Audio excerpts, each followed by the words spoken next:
ایک نوجوان نے ایم اے کیا ہوا تھا، لیکن بے روزگاری سے تنگ ہو کر پڑھا لکھا ہونے کے باوجود بھی اس نے سڑک کے کنارے چاول چھولے کی ریہڑی لگا لی۔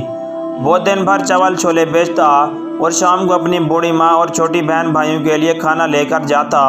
ایک دفعہ وہ نوجوان اپنی ریہڑی پر چاول چھولے بیچ رہا تھا۔ اس کے سامنے سے ایک بوڑھی کانپتے ہوئے جسم کے ساتھ ایک روڈ کے کنارے سے کراس کر کے دوسرے کنارے تک پہنچنے ہی والی تھی کہ ایک امیر زادہ اپنی گاڑی پر آیا اور اس کو ٹکر مارتا ہوا چلا گیا۔ اس نوجوان نے سمجھا کہ شاید بوڑھی نہیں بچے گی، کیونکہ پہلے بھی وہ کافی ضعیف اور پھر اس کو بہت زیادہ چوٹ لگی، لیکن اس کی سانسیں ابھی بھی باقی تھیں۔ اور جب وہ نوجوان اس عورت کے قریب گیا تو ابھی زندہ تھی۔ چند محلے کے ساتھیوں کے ساتھ اس بوڑھی عورت کو ایک ہسپتال لے گیا۔ جب وہ ہسپتال میں پہنچا تو بوڑھی کی حالت بہت خراب تھی۔ ڈاکٹروں نے اسے کہا کہ یہ تمہاری کون لگتی ہے؟ اس نے کہا ڈاکٹر صاحب بس آپ یہ سمجھ لیں کہ یہ میری ماں ہے۔ ڈاکٹر صاحب نے کہا کہ اس بوڑھی کو اندرونی چوٹ ہے جس کے لیے اس کا آپریشن کر کے اس کا علاج کرنا پڑے گا، لیکن اس کے لیے تمہیں 2 لاکھ کا بندوبست کرنا پڑے گا۔ یہ سن کر اس کے پیروں تلے زمین ہی نکل گئی۔ اس نے سوچا کہ میں سارا دن چاول چھولے بیچتا ہوں اور بڑی مشکل سے 400-500 کماتا ہوں، اور ابھی اسی وقت 2 لاکھ کا بندوبست کیسے کروں؟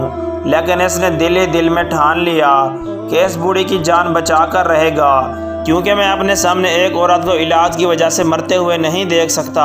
اور اس کے دل میں خیال آیا کہ میری بوڑھی ماں کے گھر میں بہن کے لیے جو کنگن رکھے ہوئے ہیں وہی بیچ کر اس کا علاج کرواتا ہوں۔ وہ دوڑتا ہوا اپنے گھر آیا اور اپنی ماں کو ساری صورتحال سے آگاہ کیا۔ اس کی ماں بھی کنگن اسے دینے کے لیے راضی ہو گئی، لیکن جب وہ کنگن بیچ کر ہسپتال میں پہنچا تو وہ سامنے منظر دیکھ کر اس کے رونگٹے کھڑے ہو گئے، کیونکہ اس بوڑھی کے کمرے میں شہر کے نامور اور امیر آدمی کو بیٹھا دیکھا۔ اس نے اس نوجوان کو آگے بڑھتا دیکھ کر اس امیر آدمی نے اس سے کہا تمہاری ماں کے علاج کے پیسے میں ڈاکٹر صاحب کے پاس جمع کروا آیا ہوں، آپ اپنی ماں کا بہت خیال رکھیں، اگر کوئی ضرورت اور پڑے تو مجھے بتا دینا۔ اس کے بعد وہ نوجوان وہاں سے چلا گیا۔ یہ سن کر وہ نوجوان اسی وقت گھنٹے زمین پر بیٹھ گیا اور اپنے اللہ سے دعا کی کہ اے میرے مالک، تو نے مجھ جیسے غریب بندے کی نیکی بھی قبول نہ کی۔ شاید میں تیرا اتنا گناہ گار ہوں کہ تم نے میرے پیسوں سے اس کا علاج کرنے کے لیے منظور نہ کیا۔ میں نے اپنی ماں کی پرانی نشانی کو بیچ کر میں نے اس کے علاج کے لیے پیسے جمع کیے، لیکن شاید میرے گناہ ہی اتنے ہیں کہ تو نے میرے ہاتھ کی نیکی قبول نہ کی۔ یہ سب باتیں کر رہا تھا اور گڑ گڑا کر رو بھی رہا تھا کہ اتنی دیر میں پیچھے سے ڈاکٹر نے اس کے کندھے پر ہاتھ رکھا اور اسے تسلی دیتے ہوئے کہا اے نوجوان، تو غم نہ کر، شاید اللہ تعالیٰ کو یہ منظور نہ تھا۔ اس کے بعد اس بوڑھی کا علاج ہو گیا اور وہ مکمل طور پر صحت یاب ہو گئی۔ تو اس نوجوان نے اس سے پوچھا کہ تمہارا گھر کہاں ہے اور کہاں رہتی ہو؟ تو اس نے بتایا بیٹا، ایک چھوٹی سی جھونپڑی میں رہتی ہوں، میرا اس دنیا میں اللہ کے سوا کوئی نہیں ہے۔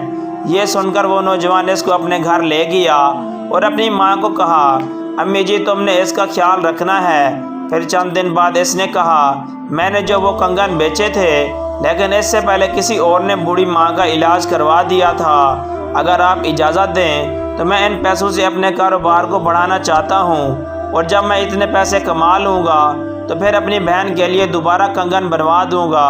اسی نوجوان نے ان پیسوں سے کاروبار شروع کیا اور اس کا کاروبار دن بہ دن بہت زیادہ ترقی کرتا گیا، اور ایک دن اس نے چاول چھولے کی ریہڑی سے لے کر ایک بہت بڑا ہوٹل بنا لیا۔ پھر اس نے اپنی بہن کے لیے ایک کی جگہ درجنوں کنگن بنوا لیے اور اپنے لیے ایک اچھا گھر بھی خرید لیا۔ ایک دن وہ نوجوان اپنے ہوٹل کا وزٹ کر رہا تھا کہ اسے ایک ایسی آواز سنائی دی۔ اسے محسوس ہوا کہ وہ یہ آواز پہلے کہیں سن چکا ہے۔ جب پیچھے اس نے مڑ کر دیکھا تو وہی ڈاکٹر جس نے اسے تسلی دیتے ہوئے کہا تھا کہ جو اللہ کو منظور ہوتا ہے وہی ہوتا ہے۔ جب اس کے پاس گیا تو ڈاکٹر نے اس سے پوچھا کہ تم یہاں کیسے آئے؟ اس نوجوان نے کہا ڈاکٹر صاحب یہی میرا ہوٹل ہے اور میں ہی اس ہوٹل کا مالک ہوں۔ آپ نے ٹھیک کہا تھا کہ جو اللہ کو منظور ہوتا ہے وہی ہوتا ہے۔ شاید اس بوڑھی عورت کو ہسپتال لانے کا ذریعہ اللہ تعالیٰ نے مجھے بنا دیا اور اس کے علاج کے پیسے کے ذریعے میری قسمت چمکا دی، اور اس نیکی کے بدلے اللہ تعالیٰ نے مجھے بہت بڑا انعام دیا ہے کہ میں نے اتنا بڑا ہوٹل بنا لیا۔ اس واقعے سے یہ اخلاقی سبق ملتا ہے کہ اللہ تعالیٰ انسان کو نیکی کا ذریعہ بناتا ہے۔ جو انسان دل سے نیکی کرنا چاہتا ہے اور جو کام اللہ تعالیٰ کرتا ہے اس میں انسان کی بہتری چھپی ہوتی ہے۔ ہمیں کسی بھی نقصان کو دیکھ کر یہ نہیں کہنا چاہیے کہ میری تو قسمت ہی خراب ہے، بلکہ ایسا بھی ہو سکتا ہے کہ اس میں ہمارے لیے بہتری ہو۔